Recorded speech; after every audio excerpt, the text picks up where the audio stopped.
ইসমাইল নবীও যাবে পঞ্চতনী হয়ে, জান্নাতে সব নবীরা যাবে পঞ্চতনী হয়ে, আপনি যদি যান কি হয়ে যাবেন?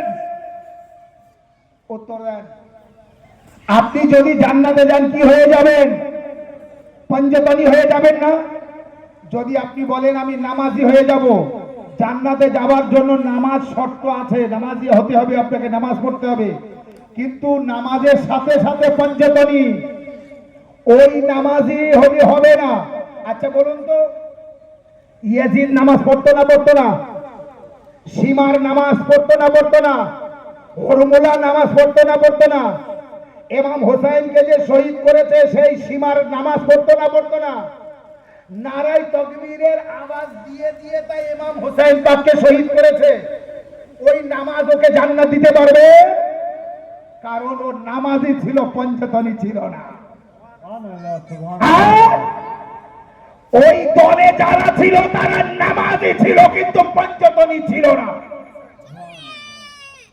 এই জন্য আল্লাহ রাব্বুল আলামিন তাদের নামাজ কবুল করবে যারা যারা পঞ্চতনী, পাক পঞ্চতন আলাইহিস সালামকে যারা ভালোবাসবে, মহব্বত করবে। আচ্ছা আমি জব করব সারাদিন পঞ্চতন পঞ্চতন না, এর নাম পঞ্চতনী না। পাক পঞ্চতন আলাইহিস সালামের কথার উপরে আমল করতে হবে।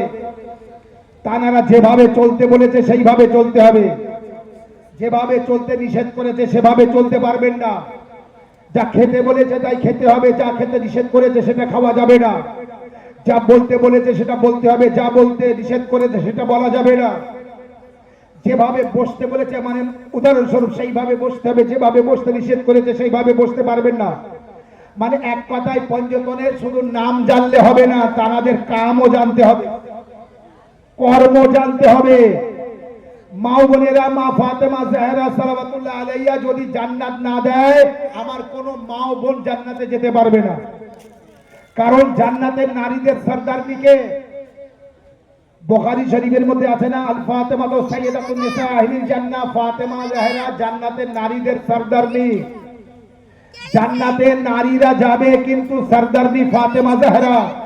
ফাতেমা জাহরা যার যার জান্নাতে দেবে সেই সেই জান্নাতে যাবে। ফাতেমা জাহরা যাকে জান্নাতে যেতে দেবে না সে জান্নাতে যেতে পারবে না।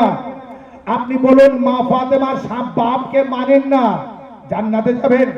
মা ফাতেমার স্বামীকে মানেন না, জান্নাতে যাবেন? মা ফাতেমার ছেলে হাসান হোসেনকে মানেন না, জান্নাতে যাবেন? আর কি জান্নাতে যেতে পারবেন না। আর যে মা ফাতেমার আব্বাকে মানে, স্বামীকে মানে, ছেলেদের মানে আর ফাতেমাকে মানে, তাকে কি বলে? এতক্ষণ কি বলছিলাম, তাকে কি বলে? পঞ্চতনী। এই তো পঞ্চতনী। পঞ্চতন পাঁচ। পঞ্চতন কতজন? পাঁচজন। পঞ্চতন এই বাংলাদেশের একজন কিছুদিন আগে একটা মাওলানা সাহেব বলছিল পঞ্চতন ছজন। আচ্ছা বলুন তো, পঞ্চতন কথাটা আছে ফার্সি শব্দ, পাঁচ মানে পাঁচ, ফার্সিতে পাঁচ অর্থাৎ পাঁচ। পঞ্চতন যাকে আমরা পঞ্চতন বলি মানে পাঁচজন। কোন মাদ্রাসায় পড়েছে আরবির কিছু জানে না বলে ওটাকে পঞ্চতন মানে ছজন। যেমন এক শ্রেণীর মানে ব্যক্তিরা যাকে তাকে আহলে বায়তের ভিতরে ঢুকিয়ে দিয়েছে। যেমন আল্লাহর নবীকে আল্লাহ বলছে কে নবী তুমি বলে দাও 63 বছর জীবনের ভিতরে 23 বছর জীবন আমি যেভাবে কষ্ট করে ইসলাম প্রচার করেছি, তোমরা আমাকে ধন সম্পদ দিতে এসেছো, টাকা পয়সা দিতে এসেছো, সোনা দানা দিতে এসেছো, উট দিতে এসেছো, ভেড়া দিতে এসেছো, খোরমা খেজুর দিতে এসেছো, বাগান দিতে এসেছো, আমি কিছুই নেইনি, আমি কিছুই নেইনি। কারণ আল্লাহ বলছে রাসূল তুমি বলে দাও যে আমি রিসালাতের বদলে, আমি যে ইসলাম প্রচার করেছি এর বদলে কিছুই চাই না। আমি সেই যে মাঠে কাজ করার উদাহরণ দিয়েছিলাম, এবার মনে পড়ছে? কিছুই চাই না, আমার ঘরের লোকদের, বংশের লোকদের ভালোবেসো। আল্লাহর নবী বলছেন আমি ইসলাম প্রচার করেছি এর বদলে এ আমার উম্মতিরা আমি কিছুই চাই না, বাস আমার আহলে বায়তকে ভালোবাসতে হবে, আমার কিরাবাতদারকে ভালোবাসতে হবে, আমার খানদান ওয়ালাকে ভালোবাসতে হবে। কুল লা আসআলুকুম আলাইহি আজরান ইল্লাল মাওয়াদ্দাতা ফিল কুরবা। কুল হে রাসূল তুমি বলে দাও, লা আসআলুকুম আলাইহি আজরা, আমি আমার রিসালাতের আজর মূল্য কিছুই চাই না, ইল্লাল মাওয়াদ্দাতা, শুধুমাত্র মাওয়াদ্দাত ফিল কুরবা, আমার নিয়ারেস্ট, আমার বংশধর, আমার খানদান যারা আছে তাদের সাথে মোহব্বত ছাড়া আমি কিছুই চাই না, তাদের ভালোবাসা ছাড়া কিছুই চাই না। তার মানে নবী পাককে যেভাবে ভালোবাসতে হবে, তানার আল আওলাদকেও সেইভাবে ভালোবাসতে হবে কিনা বলো? সেইভাবে ভালোবাসতে হবে তানার আল আওলাদকে, সেইভাবে ভালোবাসতে হবে তানার খানদানকে। পৃথিবীর মধ্যে একটা ঘর দেখান কোরআন পাকে যে ঘরকে পাক ও পবিত্রতা সার্টিফিকেট দিয়েছে। 22 পারা সূরা আহজাবের 33 নম্বর আয়াতে একটি ঘরের কথা বলেছে যে ঘরকে আল্লাহ পাক ও পবিত্রতা সার্টিফিকেট দিয়েছে। বলতে পারবেন সে ঘরের নাম? আপনারা কেউ বলতে পারবেন সে ঘরের নাম? 22 পারা সূরা আহজাবের 33 নম্বর আয়াত, বিসমিল্লাহির রহমানির রহিম, ইন্নামা ইউরিদুল্লাহু লিইউযহিবা আনকুম রিজসা আহলাল বাইত ওয়া ইউতাহিরাকুম তাতহীরা, আহলাল বাইত ওয়া ইউতাহিরাকুম তাতহীরা। এই আয়াতের নাম আছে আয়াতে তাতহীর। আয়াতের নামও বলে দিচ্ছি, এই আয়াতের নাম আপনি গুগলে যে করে সার্চ করুন আয়াতে তাতহীর, এসে যাবে, তরজমা এসে যাবে। আল্লাহ পরিষ্কার বলছে যে আমি আল্লাহ আমার যত ক্ষমতা আছে আহলে বাইতকে পাক রাখার, আমি আমার ক্ষমতা দিয়ে আহলে বাইতকে পাক রেখেছি। আর আমি আল্লাহ আমার যত ক্ষমতা আছে নাপাককে আহলে বাইত থেকে দূরে রাখার, আমি আহলে বাইত থেকে নাপাককে ততটা দূরে রেখেছি। সকলে জোরে বলুন সুবহানাল্লাহ। আর একবার বলুন সুবহানাল্লাহ। নারে তাকবীর। আল্লাহু আকবার। অত সহজ না। একটাই মাত্র ঘর, যে ঘরের পাক ও পবিত্রতা সার্টিফিকেট আল্লাহ কোরআন পাকের মধ্যে দিয়েছে, সেই ঘরের নাম হলো আহলে বাইত। তাহলে আহলে বাইতকে কতটা মানার প্রয়োজন আছে? আজ আমরা আহলে বাইতকে চিনতে পারিনি, আজ আমরা আহলে বাইতকে বুঝতে পারিনি। আবারও বলছি, আহলে বাইত অর্থাৎ নবীর ঘরানা। আমাকে মানতে আল্লাহ বলেছে যে আমাকে মানলে জান্নাত পাবেন, আপনাকে মানলে জান্নাত পাবো না। আল্লাহকে মানার সাথে সাথে তার নবী পাককে মানতে হবে, নবী পাককে মানার সাথে সাথে তার খানদানকে মানতে হবে, সাথে আপনার নামাজও পড়তে হবে, রোজাও রাখতে হবে, হজ জীবনে হজ করতে হবে, যাকাত দিতে হবে, যা আল্লাহর বিধান আছে সবকিছু মানতে হবে, তারপরে জান্নাত। তবে আহলে বাইতের মহব্বত বিনা জান্নাত হারাম আছে। ইমামে শাফি বলেছে যার অন্তরে আহলে বাইতের ভালোবাসা নেই তার ইবাদত হারাম। যার ইবাদত হারাম তার জান্নাত কি জায়েজ হতে পারে? ইবাদতও হারাম, জান্নাতও হারাম। আর আল্লাহ দুনিয়ার মধ্যে যা কিছু সৃষ্টি করেছে পাক পঞ্চতনের সাদকা, তার মানে যে পঞ্চতনকে ভালোবাসবে না তার এই দুনিয়ায় বাস করাও, জীবন যাপন করাও, পানি পান করাও, খাওয়া দাওয়া করাও সব হারাম আছে তার জন্য। তার মানে তার জন্য মরা অনেক ভালো।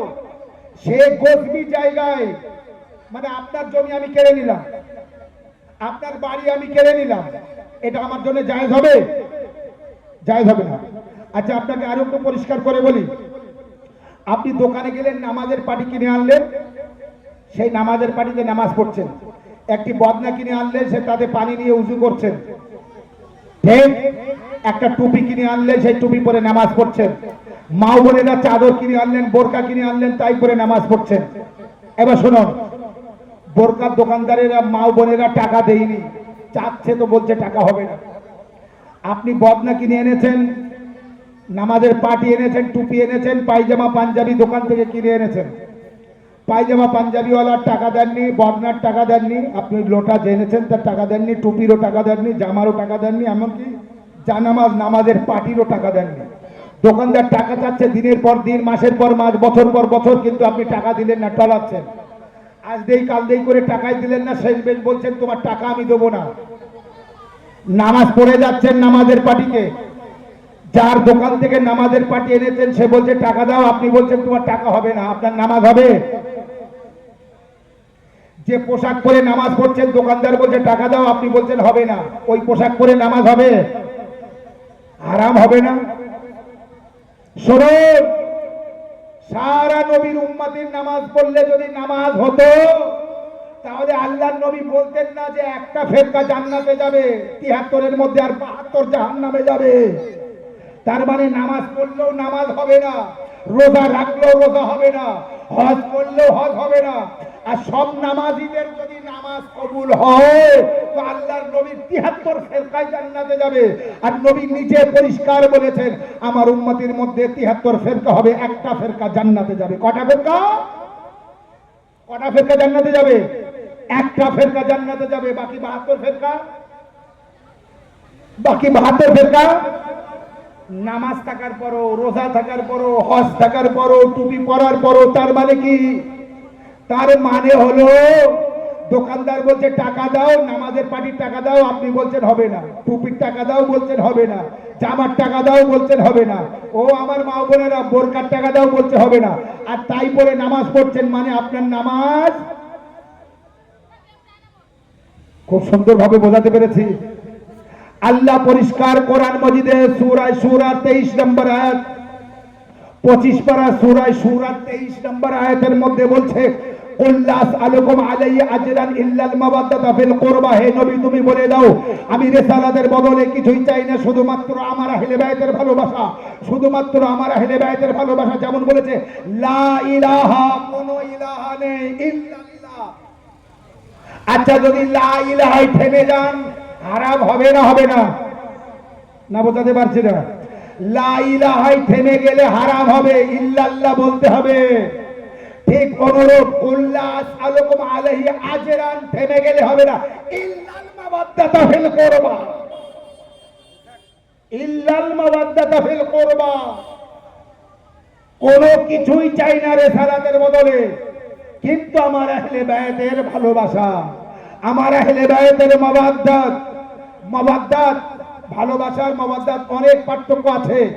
হয়তো ভালোবাসা মনে করবেন যে আমি আজকের মাওলানাকে ভালোবাসি, এইভাবে আহলে বাইতকে ভালোবাসি না। মাওয়াদ্দাত আলাদা। প্রতিটা সুখ দুঃখে তার সাথী হওয়া, ছোট হোক আর বড় হোক, এর নাম মাওয়াদ্দাত। ছোট হোক আর বড় হোক। শুনুন, নামাজ একটা সময় আছে না, ফরজ হওয়ার একটা বয়স আছে না?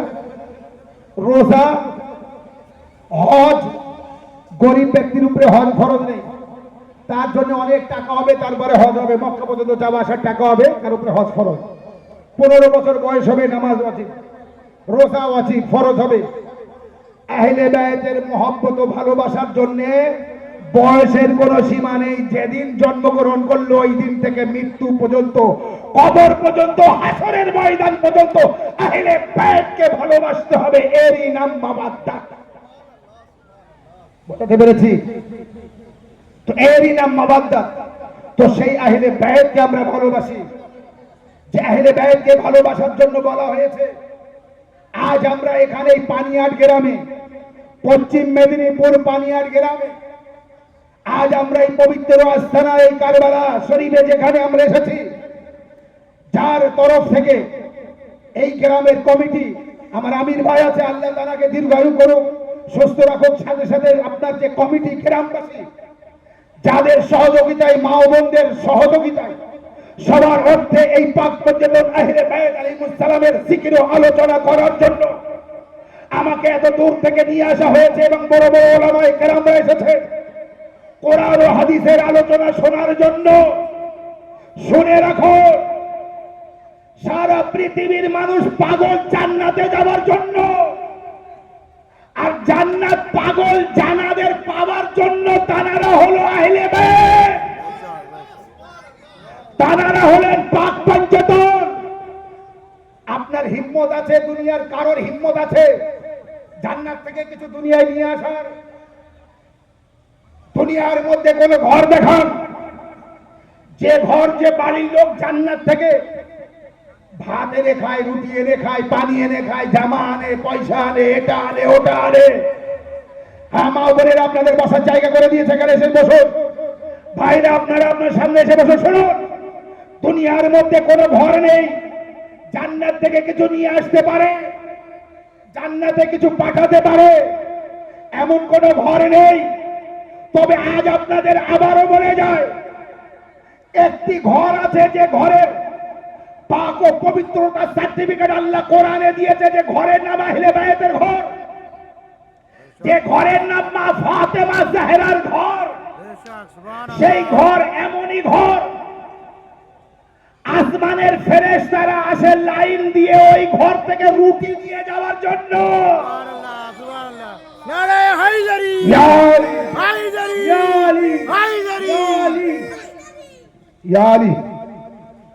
আল্লাহ আপনাদের ভালো রাখুন।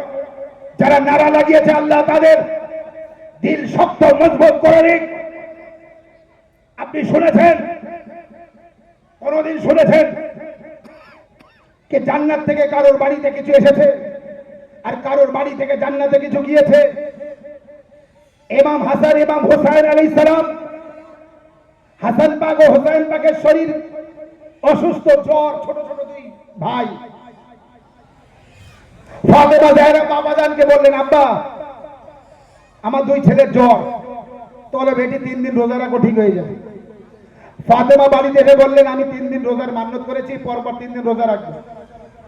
মাওলা আলী বলেন, আমিও রাখবো। বাড়ির দাসী ফিজা বলছে, আমিও রাখবো। হাসান হোসেন ছোট ছোট দুই ভাই জ্বর, তারাও বলছে আমরাও রোজা রাখবো। কতজন হলো?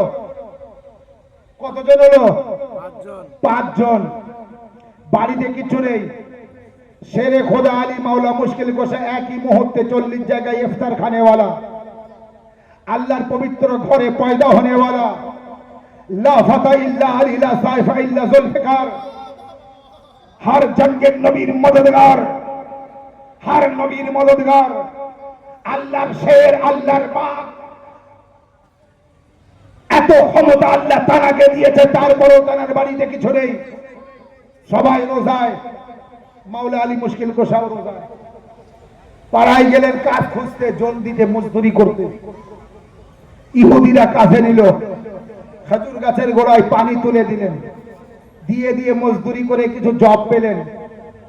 সেই জব এনে মা জাহরার কাছে দিলেন। ফাতেমা জাহরার বাড়িতে একটি জাতা ছিল, সেই জাতায় ওই জবগুলি দিলেন। জবগুলি দেওয়ার পরে ফাতেমা জাহরা জাতা পিষে পিষে ওই জবগুলি আটা বানালেন। আটা বানানোর পরে রুটি বানালেন। 5টি মাত্র রুটি হলো। কয়টি?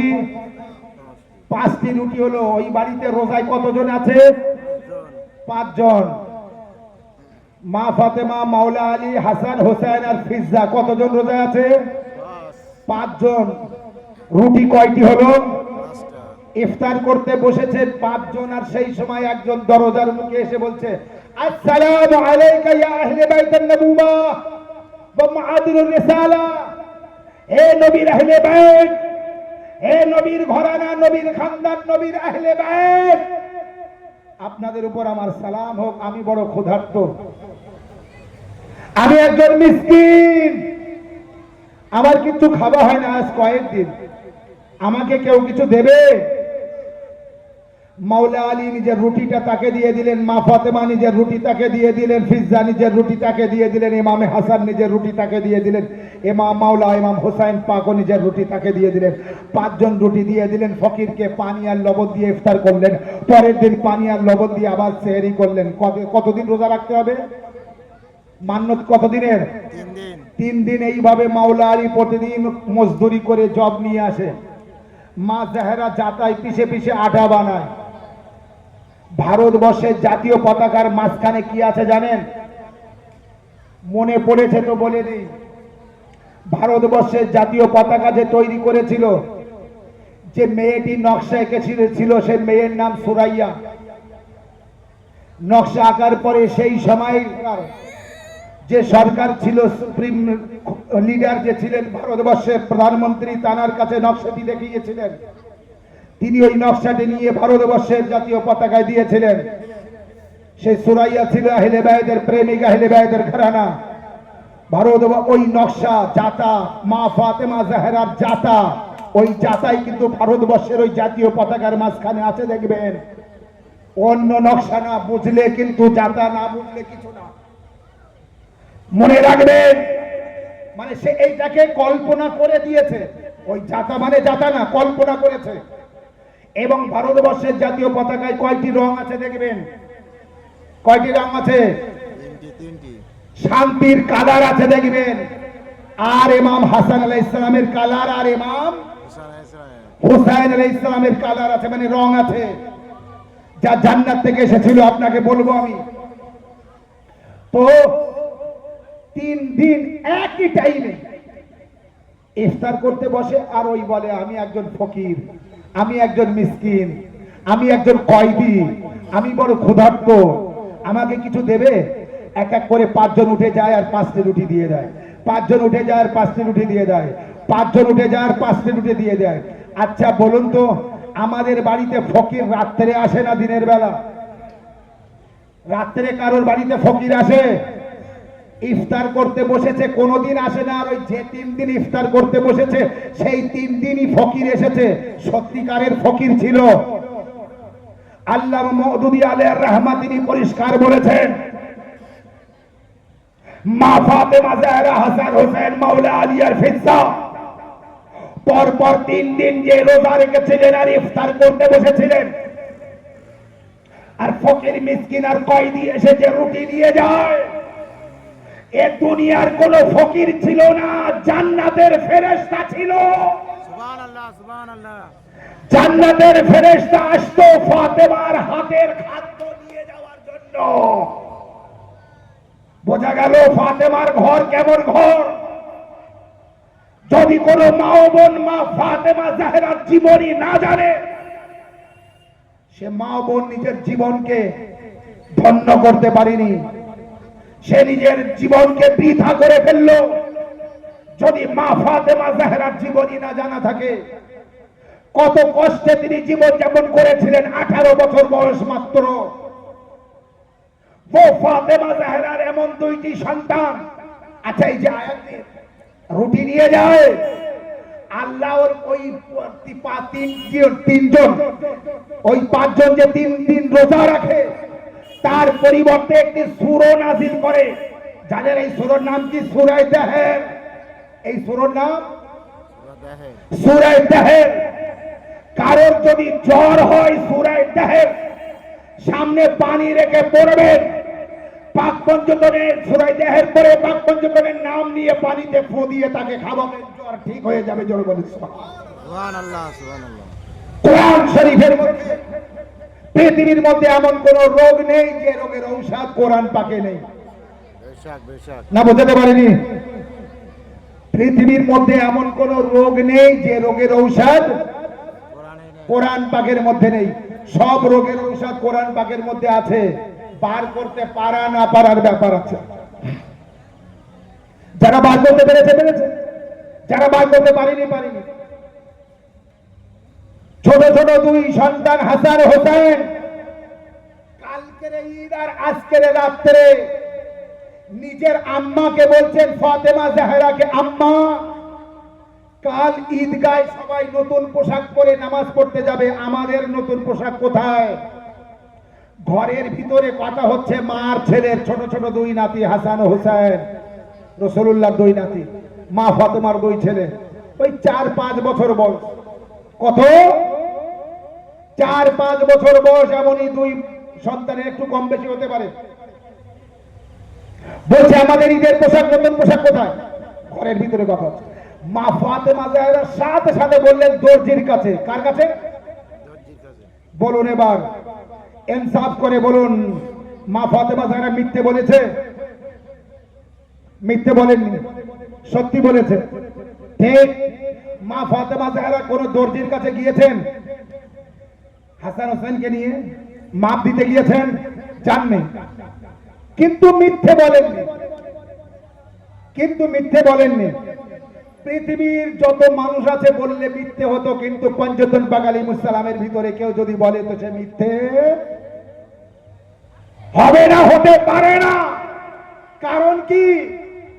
আমরা যা বলবো আল্লাহ তাই করবে, এমন কোন কথা আল্লাহর সাথে আমাদের হয়ে নেই। ওনারা যা বলবে আল্লাহ তাই করবে, এই কথা আল্লাহর সাথে ওনাদের হয়ে আছে। না বোঝাতে পারি?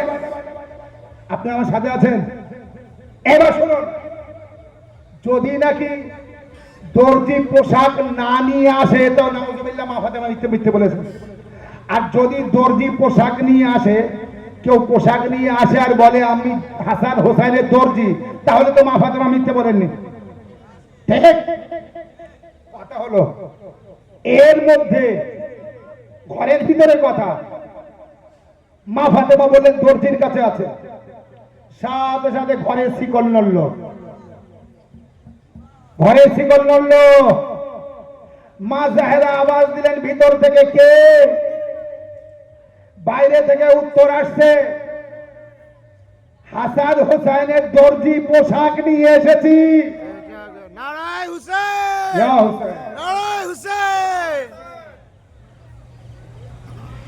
যদি শুনে রাখুন, আজ মেহফিলে নারা দিতে যদি আওয়াজ না বার হয় তো কোনোদিন কারোর সাথে ঝগড়া করতে পারবেন না, জোরে কথা বলতে পারবেন না। কারণ আল্লাহ তো আপনার আওয়াজ দেয়নি। আল্লাহর নামে, নবীর নামে, ইমামের নামে, পঞ্চতনের নামে যদি আওয়াজ না বার করতে পারেন, ঠোঁট না খুলতে পারেন, কাল কবরে যখন মুনকার নেকির এসে প্রশ্ন করবে, আপনার মুখ খুলবে? হাসরের ময়দানে মুখ খুলবে? ইমানের পরিচয় দেন, নারে তাকবীর। না হয়নি, জোরে বলতে হবে, নারে তাকবীর, নারে রিসালাত, নারে হায়দারি। জোরে বলতে হবে ইয়া আলী, নারে হায়দারি। এইভাবে নারা দিতে থাকলে যত হাদিসের মধ্যে আছে, এক একটা আলীওয়ালা 40 জন মানুষের ক্ষমতা থাকবে, এক একটা আলীওয়ালা। বেশক বেশক। বুঝতে পেরেছেন? আর এটা আপনাকে বোঝাবো, আমি লাস্টের দিকে বাজার কিছু আলোচনা করব।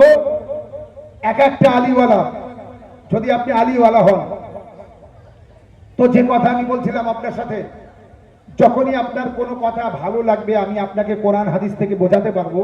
আচ্ছা, সব কথা শুনতে পাচ্ছেন আপনারা, বুঝতে পাচ্ছেন?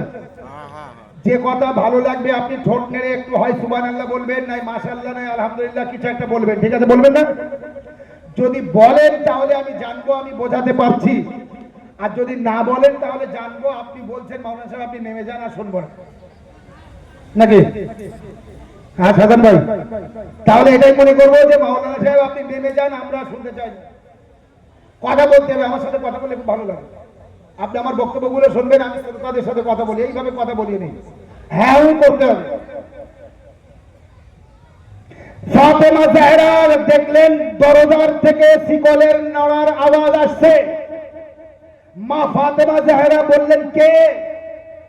বাইরে থেকে উত্তর আসছে, দরজার বাইরে থেকে উত্তর আসছে, আমরা হাসান ও হোসেনের দর্জি পোশাক নিয়ে এসেছি। এখানে ঘুরে গিয়েছিলাম, যতই আমি কথা বলি আর গল্প করি সেই জায়গায় ঘুরে আসি। হাসান হোসেনের দর্জি পোশাক নিয়ে এসেছি। দরজা খোলা হলো, দর্জি পোশাক দিয়ে দিলেন। এক্ষুনি মার ছেলের কথা হলো, আর এক্ষুনি দর্জি পোশাক দিল। আচ্ছা আপনাকে বলি, আপনি দর্জির দোকানে যদিও এমনিও বলেন, মানে আপনার একটা বন্ধু, ছোটবেলার বন্ধু, টেলার্সের দোকান করেছে, দর্জির দোকান। এখন আপনি বাজারে যাচ্ছিলেন, যেতে যেতে তার দোকানের সামনে বাইকটা থামালেন, থামিয়ে বললেন, এই আর এই 3 দিন বাদে ঈদ আছে, তো আমার একটা জামার পায়জামা কেটে দে না। তো সে বললো, আচ্ছা ঠিক আছে, তুমি বাজার করে এসো, আমি তোমার এক্ষুনি কেটে দিচ্ছি।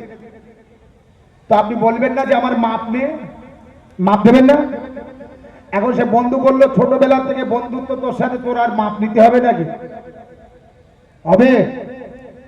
মাপে মাপ লাগবে না, বিনা মাপে করতে পারবে, ছোট বড় হবে না? হবে না? বিনা মাপে করতে পারে, ছোট বড় হবে, খারাপ লাগতে পারে, ভালো লাগতে পারে, কিন্তু মাপের দরকার আছে। হঠাৎ কথা হলো মার ছেলে ঘরের ভিতরে, এ দর্জি কোথা থেকে আসলো, এ দর্জি কিভাবে জানতে পারলো, আর হাসান হোসেনের মাপ কিভাবে জানলো, এ মাপটা কোথায় পেলো, আর দর্জি পোশাক কিভাবে নিয়ে আসলো? हर मुफस्सिरीन कुरान তাফসীর লিখনে वाला হাদিস লিখনে वाला বলছে হাসান ও হুসাইনের ওই মুহূর্তে যে পোশাক নিয়ে এসেছিল, দর্জি এসেছিল, কিন্তু ওরা দর্জি ছিল না, আর ও পোশাক দুনিয়ার পোশাক ছিল না। জোরে বলবেন, ও পোশাক দুনিয়ার পোশাক ছিল না, আর ও দুনিয়ার কোন মানুষ ছিল না। তাহলে কারা ছিল? বলছে হাসান ও হোসাইনের ঈদের পোশাক জান্নাত থেকে এসেছিল, আর যারা নিয়ে এসেছিল ওরা মানুষ না, জান্নাতের ফেরেশতা। ফেরেশতা আসলো, কিন্তু ফেরেশতা বললো না কেন? যখন মা ফাতেমা জিজ্ঞাসা করেছে কে কারা, তখন কেন বলিনি ফেরেশতা? হাসান হোসেনের পোশাক নিয়ে এসেছি, এটাই তো ঠিক হতো না যে আমরা ফেরেশতা হাসান হোসেনের পোশাক নিয়ে এসেছি, এটাই তো সত্যি কথা। কিন্তু বললো কি আমরা হাসান হোসেনের দর্জি পোশাক নিয়ে এসেছি। আপনার কতটা ব্রেন আছে আমি দেখবো, বলুন তো। তারা তো ফেরেশতা, নিজেদের পরিচয় লুকিয়ে দর্জি কেন বললেন? মাশাআল্লাহ মাশাআল্লাহ, আল্লাহ আপনাদের ভালো রাখুন। যেহেতু ফাতেমা জাহরার মুখ দিয়ে বার হয়েছে দর্জি, ফাতেমা জাহরার মুখ দিয়ে বার হয়েছে দর্জি, আল্লাহ ফেরেশতাদের বলছে হে ফেরেশতারা, এই মুহূর্তে হাসান ও হোসেনের পোশাক নিয়ে যাও। যেমন হাসান তেমন পোশাক, যেমন হোসেন তেমন পোশাক, জামা কেমন, পায়জামা কেমন, পাগড়ি কেমন, মোজা কেমন, না বোঝাতে পারিনি? একেবারে মাপের ছোট বড় কিছুই না, সব সমান। যেমন হাসান তেমন পোশাক, যেমন হোসেনের মাপ তেমন হোসেন পাকের পোশাক নিয়ে এসেছে। আল্লাহ বলছে ফেরেশতা, যখন যাবি ফাতেমার ঘরে, আর ফাতেমা জিজ্ঞাসা করবে কে, যেন বলো না আমরা ফেরেশতা। আরে যাদের সাদকায় তোমরা এখনো খেয়ে পরে বেঁচে আছো, যাদের সাদকায় কায়নাত সৃষ্টি, খবরদার নিজের গুরুত্ব বাড়ানোর জন্য যেন বলো না আমি অফিসার, আমি ফেরেশতা। যে বলবে আমি গোলাম, অর্থাৎ যে বলবে আমি দর্জি, কারণ ফাতেমার মুখ দিয়ে পার হয়েছে দর্জির কাছে আছে। নারে তাকবীর। ফাতেমা জাহরার মুখ দিয়ে কি বার হয়েছে? দর্জির কাছে আছে। জানেন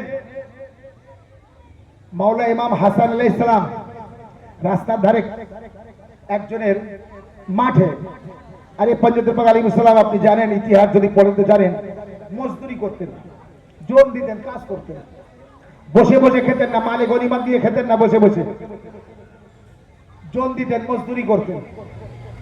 তো মাওলা ইমাম হাসান আলাইহিস সালাম একটা ক্ষেতের পাশে কাজ করছেন, আর ওই জায়গা দিয়ে মাবিয়া তার লোকজন যাচ্ছে, একটা কাফেলা, বড় কাফেলা নিয়ে,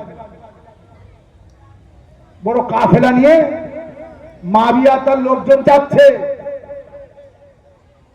যেতে যেতে বলছে আচ্ছা ওই তো ইমামে হাসান না? বলে হ্যাঁ। বলে চলো চলো তো, চলো চলো। রাসূলুল্লাহ বলেছে না, আউয়ালুনা মুহাম্মদ ওয়া আখিরুনা মুহাম্মদ ওয়া আওসাতুনা মুহাম্মদ ওয়া কুল্লুনা মুহাম্মদ। আমার প্রথম মুহাম্মদ, শেষও মুহাম্মদ, মাঝখানে মুহাম্মদ, আমরা যারা আছি সবই মুহাম্মদ। মানে আমাদের ভিতরে কারোর ভুল হয় না। আর আমাদের প্রথমে যে যা বলে, মাঝখানেও সেই তাই বলে, শেষেও সে তাই বলে, প্রথমে তাই বলে, মানে আমরা সবাই একই বলি। আমাদের দুই কথা না, আমাদের কথা দুই দুই না। তো চলো ইমাম হাসানকে একটা পরীক্ষা, যেতে যেতে পরীক্ষা নিয়ে একটু ফেল করিয়ে যায়, ঠাট্টা করে যায়। ইমাম হাসান আলাইহিস সালামের নিকটে যেয়ে বলেন, ও হাসান, তোমার নানা, তোমার বাপ খুব তো মুজিজা জানতো, অলৌকিক ঘটনা যা বলতো, মুজিজা, মুজিজা জানেন তো? তোমার কিছু জানা আছে?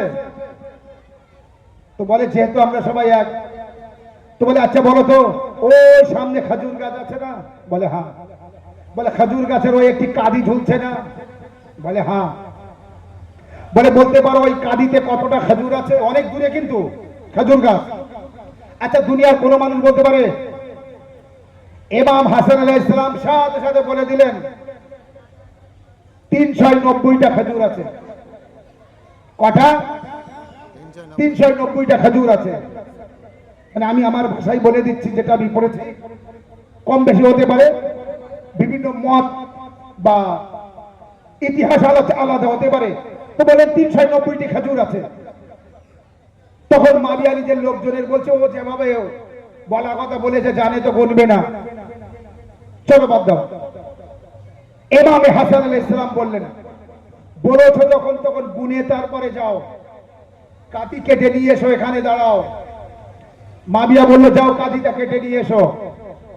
সেই খেজুরের বড় কাঠিটা কেটে সামনে আনা হলো। মাবিয়া বলল, গোনো। 390টা বলেছে, হতেই পারে না, কম নাই বেশি হবে। তার থেকে এক একটা করে খেজুর গোনা হলো, খোরমা গোনা হলো, 390টাই হলো, একটা কম হয়নি, সুবহানাল্লাহ সুবহানাল্লাহ। একটা কমও হয়নি, একটাও বেশিও হয়নি। মাবিয়া তখন বলছে, ও হাসান, তুমি কি গুনে বললে নাকি? গুনে তাই বলেছিলে নাকি? ইমাম হাসান আলাইহিস সালাম বললেন, তুমি এসে দেখেছো আমি এখানে আছি, আর আমিও দেখছি তুমি এখান থেকে যাচ্ছ, তোমার মনে হয় আমি গুনেছিলাম? বলে না।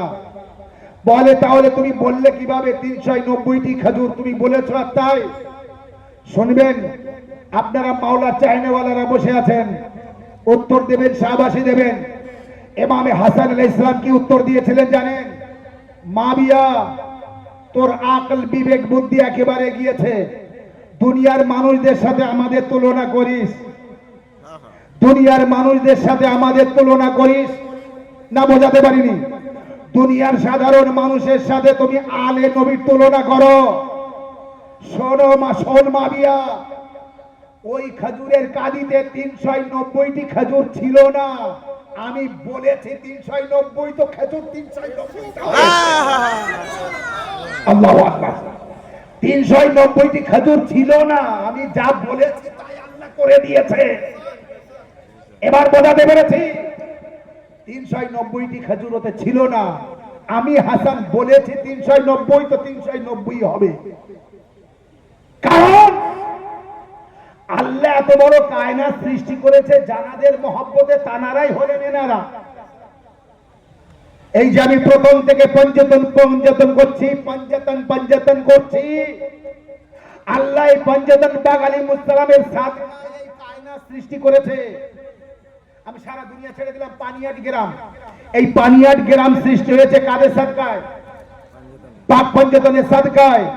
এই মাটি সৃষ্টি হয়েছে কার সাদকায়? পাক পঞ্জতনের সাদকায়। আসমান জমিন চন্দ্র সূর্য নদী নালা খাল বিল পাহাড় পর্বত সৃষ্টি হয়েছে কার সাদকায়? পাক পঞ্জতনের সাদকায়। মা ফাতেমা জাহরার বাড়িতে একবার তার পিতা এসেছিলেন, যখন জ্বর জ্বর ভাব লাগছিল, মেয়ের বাড়িতে যেয়ে বলেছিলেন, মেয়ে সেই চাদরটা দাও না, আমি মুড়ি দিয়ে শুই, আমার খুব জ্বর লাগছে, ঠান্ডা লাগছে। চাদর মুড়ি দিয়ে শুলেন। কিছুক্ষণ পরে ইমাম হাসান আলাইহিস সালাম এসে বললেন, নানা জান আছে জানো? নানা জানের সুগন্ধ পাচ্ছি। বলে, হ্যাঁ আছে ঘরের ভিতরে। নানাকে সালাম দিয়ে বললেন, নানা আসবো চাদরের মধ্যে? ইমামে হাসানকে বললেন, হ্যাঁ এসো চাদরের মধ্যে। ইমামে হাসান গেলেন চাদরের মধ্যে, ইমামে হোসাইন গেলেন চাদরের মধ্যে। কিছুক্ষণ পরে মাওলা আলী গেলেন চাদরের মধ্যে। কিছুক্ষণ পরে ফাতেমা জাহরা দেখলেন সবাই যখন চাদরের মধ্যে, আমি বাইরে থাকবো কেন, আমিও যাই। বাবা, আমি আসতে পারি চাদরের মধ্যে? বললো, হ্যাঁ বেটি তুমিও এসো চাদরের মধ্যে। রওয়ায়াতের মধ্যে বর্ণিত আছে, হাদিসের মধ্যে, চাদরটি মা ফাতেমা জাহরার, মাথা ঢাকলে পা দেখা যায়, পা ঢাকলে মাথা দেখা যেত, এত ছোট্ট চাদর। সেই চাদরের মধ্যে 5 জন গিয়েছে। রাসূলুল্লাহর জ্বর হয়েছে, আমাদের জ্বর হলে ডাক্তারের কাছে যায়, রাসূলুল্লাহর জ্বর হয়েছে ডাক্তারের কাছে এসেছে, এক এক করে ট্যাবলেট খাচ্ছে আর ঔষধ রোগ সেরে যাচ্ছে। কিভাবে মাওলা আলী, ইমামে হাসান, ইমামে হোসেন, মা ফাতেমা যেই নবীর পাশে এসেছে, নবীর জ্বর দূর হয়ে গেল। সাথে সাথে একটি ঘটনা ঘটে গেল। ফাতেমা জাহরা বলছে, সাথে সাথে আল্লাহ বলছে, ইব্রাহিম বলছে, চাদরের মধ্যে কারা আছে?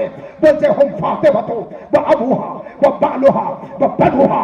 এই চাদরের মধ্যে ফাতেমা আছে, ফাতেমার পিতা আছে, ফাতেমার স্বামী আছে, ফাতেমার সন্তান আছে। চাদরের মধ্যে 5 পঞ্জতন।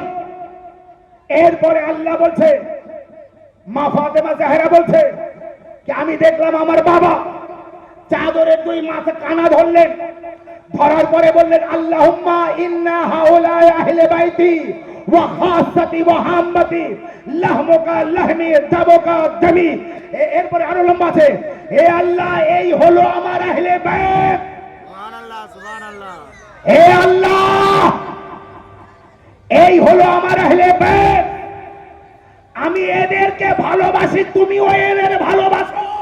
সুবহানাল্লাহ সুবহানাল্লাহ। এদের রক্ত আমার রক্ত, এদের গোশত আমার গোশত, এদের মহব্বত আমার মহব্বত, এদের ভালোবাসা আমার ভালোবাসা, এদের সাথে দুশমনি আমার সাথে দুশমনি। বেশাক বেশাক বেশাক। আল্লাহর নবী দোয়া করলেন, আল্লাহর নবীর দোয়া শেষ হয়নি, আসমান থেকে আওয়াজ আসতে থাকলো, ইয়া মালাইকাতি ওয়া ইয়া সুকানা সামাওয়াতি ইন্নিমা খালাকতু সামাআ মাবনিয়া ওয়ালা আরদাম মাদহিয়া ওয়ালা কামরাম মুনীরা ওয়ালা শামসাম মাদিয়া ওয়ালা ফালাকা ইয়াদুরু ওয়ালা বাহরা ইয়াজরি ওয়ালা ফুলকা ইয়াসরি। এ আমার ফেরে আল্লাহ বলছে, এবার নবীর দোয়া শেষ হয়ে গেল, এবার আল্লাহ শুরু করছে, স্বয়ং আল্লাহ, এ আমার মালাইকারা, এ আমার ফেরেশতাগণেরা, শুনে রাখো, ইন্নিমা খালাকতু সামাআ মাবনিয়া ওয়ালা আরদাম মাদহিয়া ওয়ালা কামরাম মুনীরা ওয়ালা শামসাম মাদিয়া। শোনো আসমান ও জমিন, এ ফেরেশতারা, আমি এর সৃষ্টি, আসমান সৃষ্টি করতাম না, আমি জমিন সৃষ্টি করতাম না, আমি চন্দ্র সৃষ্টি করতাম না, আমি সূর্য সৃষ্টি করতাম না, আমি নদী নালা খাল বিল পাহাড় পর্বত সৃষ্টি করতাম না, আমি জিন ও মালাক ও ফেরেশতা সৃষ্টি করতাম না, আমি এ কায়নাতের, আল্লাহ বলছে আমি এ কায়নাতের কিছুই সৃষ্টি করতাম না, ইল্লা হাউলায়ে মহব্বতে হাওলায়ে মহব্বতে আহলে বাইতি, ये সব আল্লাহ বলছে এ কায়নাতের সব কিছু আমি সৃষ্টি করেছি আহলে বাইতের মহব্বতে। সুবহানাল্লাহ সুবহানাল্লাহ। তাহলে আল্লাহ কি বললো, আমি এর আগে কি বলেছি, ওই হাদিসকে দিওয়ালে ছুঁড়ে মারো যে হাদিস কোরআনের সাথে মিল রাখে না। বেশাক বেশাক। নবীও বলেছে আল্লাহ আমি আহলে বাইতকে ভালোবাসি, আর আল্লাহও বলছে কি আমি আহলে বাইতের ভালোবাসায় কায়নাত সৃষ্টি করেছি।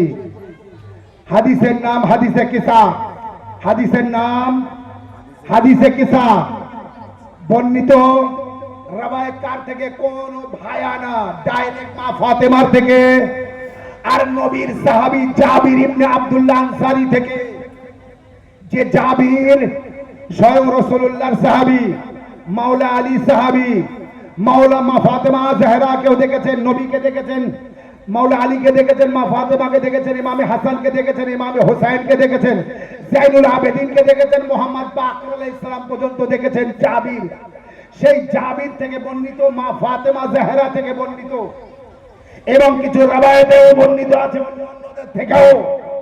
এই হাদিসের নাম হাদিসে কিসা, গুগলে সার্চ করবেন পেয়ে যাবেন, না পান কাল ফোন করবেন। নবী কি দোয়া করেছে আহলে বাইতের জন্য, আর আল্লাহ কি বলেছে কি আমি এ কিছুই সৃষ্টি করতাম না। মানে সরকার একটা ব্রিজ সৃষ্টি করেছে, ব্রিজ, একটা নদীর উপরে ব্রিজ তৈরি করেছে, কি জন্য? পারাপারের জন্য। আচ্ছা একটা স্কুল করেছে কি জন্য? পড়াশোনার জন্য। আপনি একটা বিল্ডিং করেছেন কি জন্য? বাস করার জন্য।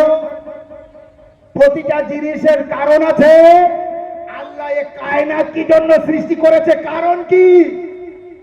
বলছে আহলে বাইতের ভালোবাসায় আমি আল্লাহ, আমি আল্লাহ আহলে বাইতকে এত ভালোবাসি, আহলে বাইতকে এত ভালোবাসি কি আমি আহলে বাইতের ভালোবাসায় এই কায়নাতকে সৃষ্টি করেছি। হ্যাঁ না বলতে হবে, নতুবা কিন্তু আমি এইভাবে বলতে থাকবো। আচ্ছা আমি এবার শর্ট করে দেবো, কম করে দেবো, এরপরে আবার আল্লাহ আমি এইভাবে বলতে থাকলে হবে না। অন্য আলিমেদিন আছে, মাওলানা সাহেবরা আছে, তারা বলবেন, শায়েররা আছে, কবিরা আছে। তো যে কথা আমি বলছিলাম, তো রাসূলুল্লাহ বলছে আহলে বাইতকে কথা, আল্লাহ বলছে যে দুনিয়া সৃষ্টি করেছে আহলে বাইতের সাদকায়, আহলে বাইতের মহব্বতে, আহলে বাইতের ভালোবাসায়। তার মানে আমাদের আমল তখন কবুল হবে যখন আমরা আহলে বাইতকে ভালোবাসবো। আপনারা যারা আছেন পানিয়াট গ্রামে, আমার সামনে যারা বসে আছেন, আমি হাত তুলতে বলছি না, বাস উদাহরণ, আমি যদি এখন বলি যে আপনারা যারা নামাজ পড়েন হাত তুলুন, আমি হাত তুলতে বলছি না কিন্তু উদাহরণ, তো আপনারা সবাই হাত তুলতে পারবেন? আজ মাইকের আবার যতদূর যাচ্ছে, এই গ্রামে 375 ঘর যদি থাকে, 375 ঘরে নামাজি থাকার দরকার আছে। প্রতিটা ঘরে নামাজি থাকার দরকার আছে না? না, উত্তর দেবেন না। মাথা নাড়ার উত্তর আমি পছন্দ করি না, আওয়াজ দিয়ে উত্তর দিতে হবে। প্রতিটি ঘরে নামাজি থাকার প্রয়োজন আছে না? না,